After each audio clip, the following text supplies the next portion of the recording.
At 26, Noah Carter had a business degree, $9,000 in debt, and a customer support job that treated him like furniture.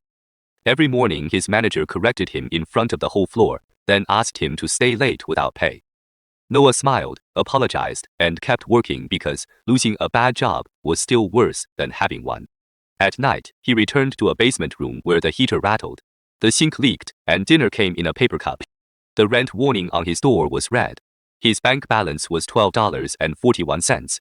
That was when his phone displayed a message from a company called Ascend. Your 30-day life upgrade has been approved.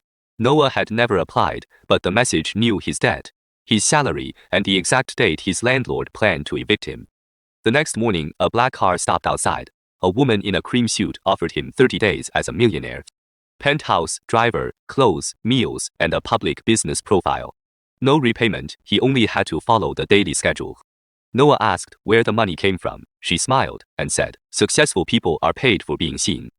The contract was 80 pages. The signature box was highlighted. Noah signed before he could change his mind. By noon, strangers were cutting his hair, measuring his shoulders, and teaching him how to enter a room without looking impressed. His first suit cost more than a year of rent for the first time. A doorman opened the door for him.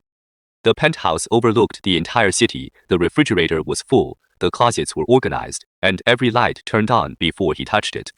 A new banking app showed $2 million.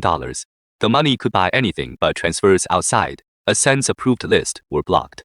At dinner, Noah's old manager appeared at the restaurant, recognized him, and suddenly spoke with the careful voice he used for important clients. He apologized for the past and offered Noah a partnership. Noah let him wait before answering. It felt better than it should have. During the first week, Noah attended launches, charity dinners, rooftop parties, and interviews about a company he had never actually built. The audience loved his story. Poor graduate becomes visionary founder. His follower count climbed faster than his bank balance ever had. Soon Noah stopped asking questions. He enjoyed the car, the attention, and the silence that followed whenever he began to speak. But every morning, Ascend sent instructions: which suit to wear, which restaurant to enter, where to stand, and exactly when to smile. One evening, he chose a blue tie instead of the black one. His driver refused to start the car until he changed it. In the penthouse wardrobe, Noah found 6 jackets in different sizes, all carrying the same embroidered initials, NC. The framed photographs in the hallway showed the same apartment and the same parties, but a different man stood in every picture. At the end of week 3, Noah tried his old bank account. It no longer existed. Neither did his phone contract or health record. His former landlord said Noah Carter had officially died 11 days earlier, then hung up because the voice on the phone frightened him. Noah demanded answers from the concierge. The man quietly removed his name badge and said, "Sir, please enjoy the time you have left." That night, Noah forced open the locked service room behind the kitchen. It was not a closet. It was an operations center. Hundreds of screens displayed people in cheap rooms, delivery uniforms, hospital beds, and unemployment offices. Each had a price beside their name. Noah found his own file: isolated, indebted, compliant, minimal family contact, unlikely to be reported missing within 30 days. The cream-suited woman entered behind him. She did not look angry. She looked disappointed that he had understood too early. Ascend did not make poor people rich. It rented their clean identities to fugitives, sanctioned businessmen, and clients who needed a respectable past. The 30-day luxury trial created photographs, interviews, spending patterns, voice samples, signatures, and a believable public history. Somewhere else, another man was studying Noah's movements, learning his voice, and preparing to become the version the world would remember.